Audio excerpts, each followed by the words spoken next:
As somebody who does spend a good amount of time on the continent of Africa, I understand the mechanics, the workings of the government systems, how things are on the ground, pastors, religion, church. I get it. And I was born there, so I can speak on it. I could say that a lot of black pastors are literally agents of Satan and the agents of chaos. They are. Because on one hand, we are encouraged to follow the Bible as a people group. I'll speak to black people for a second. And it has order, hierarchy, laws, and how to live and everything else. Okay? It speaks in Proverbs how a woman can be cunning and everything else. Okay? It speaks about the order of a man. This is not a channel to excuse man's bad behavior. There's a lot of bad men, yes, for sure.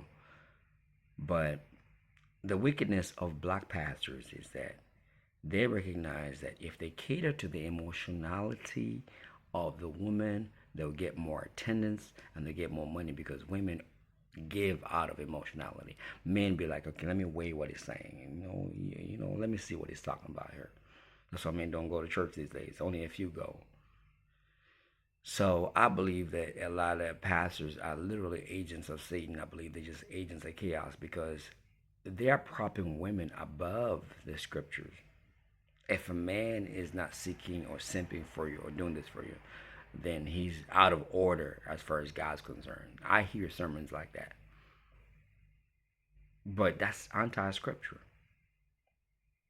And women flock to these churches with weeping tears, and they see this man in high esteem, in a worship type of thing. They reverence this man. They call him Papa. They call him Daddy. They call him, Father.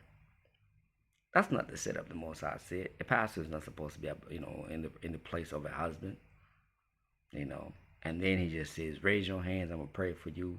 This year you're gonna have this. That's wishful thinking. That's not how it works.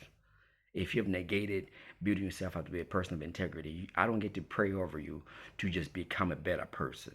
If you have not worked on yourself, worked on your mindset, discipline, go with money, go with business, go with people, I don't get to pray over you and just change all that dynamic. That's a lie. And a lot of pastors be dishing out these sermons to women, telling them, doesn't matter what you've done, doesn't matter where you've been on the streets. We're just going to say a special prayer, and God's going to just overlook, and He's going to provide you a godly man. In other words, some cleanup man, a janitor, a simp, some type of man. And this is what has been going on for a long time. I know a lot of men, African men, who are stepfathers to a woman who's got a dark past, and whenever she takes the children to go see the father, guess what's happening to her? And some of these pastors are accessing these very women. And you cannot be a man of God, biblical principles, when you're doing these things. That has to be from the source of chaos, Satan. So a lot of African pastors, a lot. Matter of fact, most of them, as far as major churches are concerned, they're just liars and they're deluding women. But women love it because they want to live on that emotional high. It's almost like, let's say you haven't eaten for days, and the day that you get to eat, somebody gives you your favorite pizza, your favorite milkshake, like all this high calorie, high sugar diet, and you just on a high. Women love that. Unfortunately for them, time runs out. So these pastors are not well-meaning. That's not a godly thing. So I don't believe the black church experience as far as Africa is concerned. They got good shepherds or they got good men looking out for them. I believe they just got people that want to cater to their feelings. But once again, it's coming from a place of darkness, Satan. Because like I said, if I did not learn how to study as a person, I want to go to higher education. After I've taken the time to study, to learn, to read, no pastor's going to pray over me for me to just randomly get those notes in my head, get that information in my head. No, it doesn't work like that.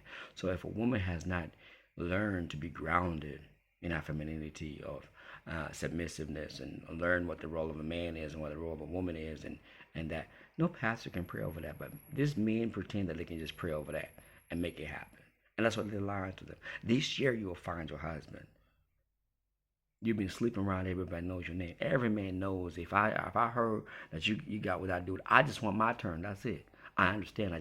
I want to just I heard he ate, I want to eat too. That's it. We don't get to see you in a better light than what you presented yourself to be in. And pastors, unfortunately, they really, really, really do this. It's just sad. And it's not going anywhere anytime soon until women wake up to they literally just they have to peep that game. Because these pastors make too much money and have access to too much. Because, when women come to church, they got them tight dresses. Pastors be loving that. So they're happy to prophesy on them, visit them in their homes, clap them cheeks, lie to them. What a position to be in as a man. Okay, think about it. You got this high status, you're reverence in the community, you're clapping cheeks, and you got money coming your way.